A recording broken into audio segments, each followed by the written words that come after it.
Un jeune roi, rongé par une maladie incurable, mais chevauchant encore son destrier et menant ses troupes sous le soleil accablant de la Terre Sainte. Voici Baudouin IV de Jérusalem, connu comme le roi lépreux, une figure à la fois tragique et héroïque.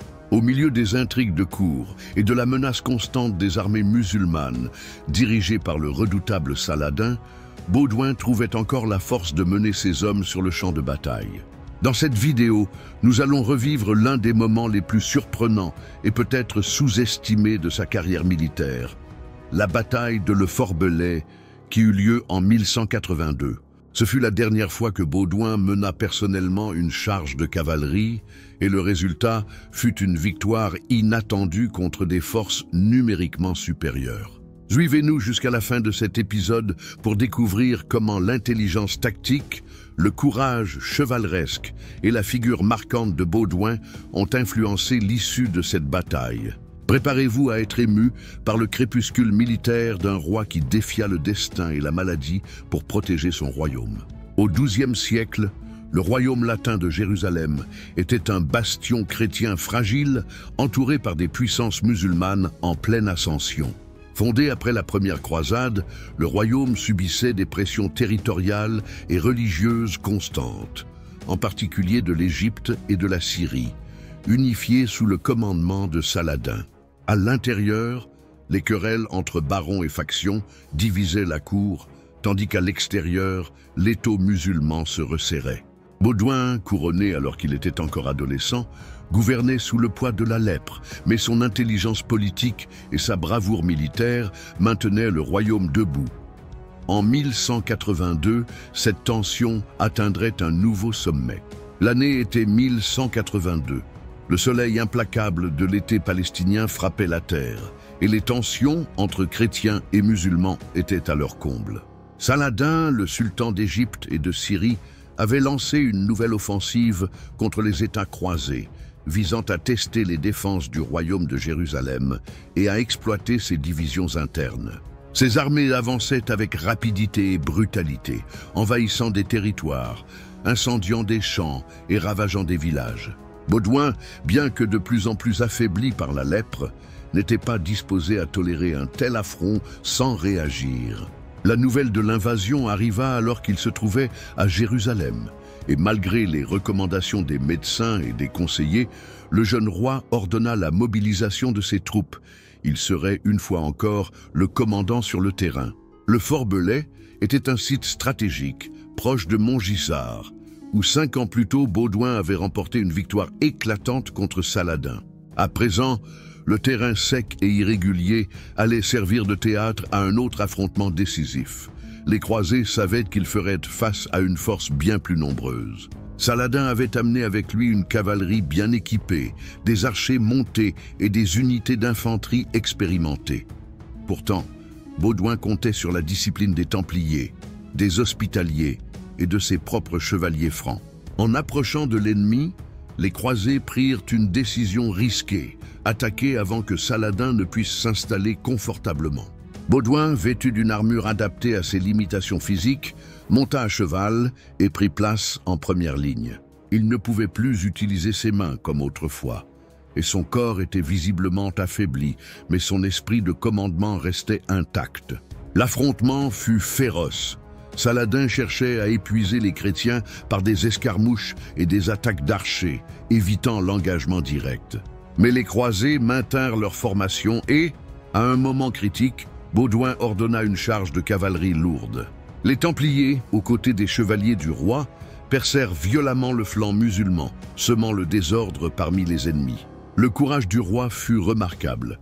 Malgré la douleur, il resta sur le champ de bataille, encourageant ses hommes et veillant à la discipline. Quand Saladin comprit qu'il ne pourrait pas briser la résistance chrétienne sans subir de lourdes pertes, il ordonna la retraite.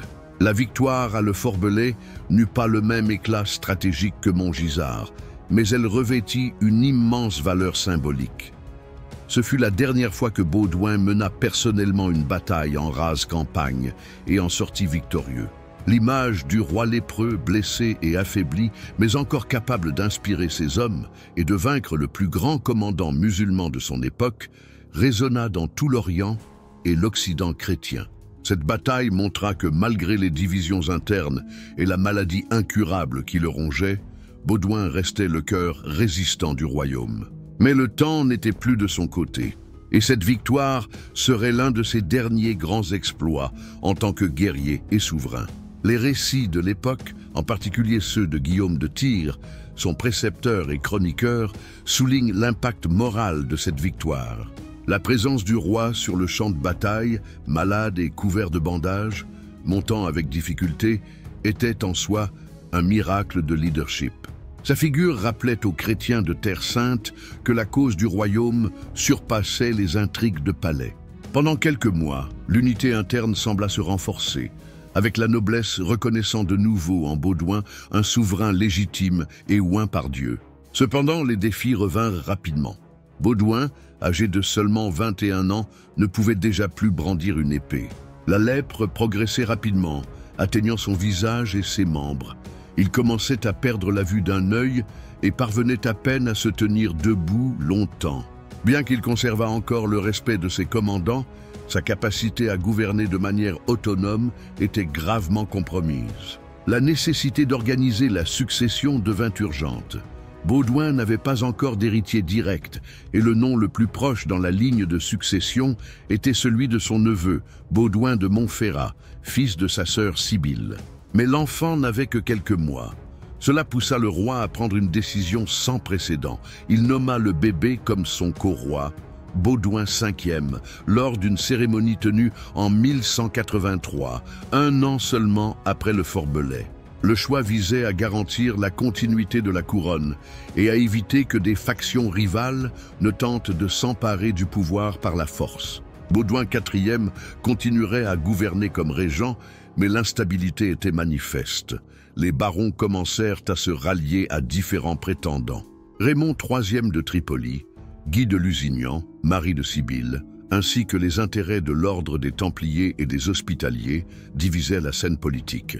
Pendant ce temps, Saladin, malgré la défaite à Le Forbelais, n'avait pas été significativement affaibli.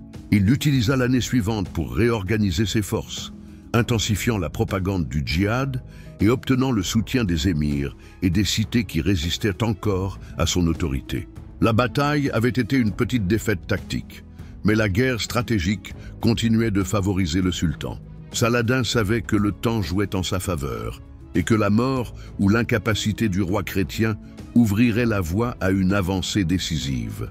Baudouin, de son côté, resta lucide et déterminé. Il continua à participer aux réunions du Conseil, malgré la douleur et les limitations. Bien que sa mobilité fût réduite, il envoyait des émissaires, négociait des alliances et résistait aux pressions pour abdiquer. Sa figure devint une sorte de symbole de la souffrance rédemptrice, un martyr vivant qui soutenait, par son sacrifice personnel, l'idéal croisé. Le Forbelais ne fut donc pas seulement une bataille gagnée, ce fut un cri de résistance, un rappel que, même dans les pires circonstances, la foi, l'honneur et le courage pouvaient maintenir un royaume debout. Mais ce fut aussi le début de la fin. Avec une santé déclinante et un avenir politique de plus en plus incertain, Baudouin avançait vers ses derniers jours, non plus comme le guerrier du champ de bataille, mais comme le souverain qui luttait pour que son héritage ne se dissolve pas dans les vents du désert. Si cette histoire vous a ému, laissez un like, partagez-la avec des amis passionnés d'histoire médiévale et n'oubliez pas de vous abonner à la chaîne. Chaque épisode comme celui-ci est une fenêtre ouverte sur le passé, et ensemble, nous pouvons maintenir vivante la mémoire de figures comme Baudouin IV, le roi lépreux, qui défia la maladie, le désespoir et le destin lui-même.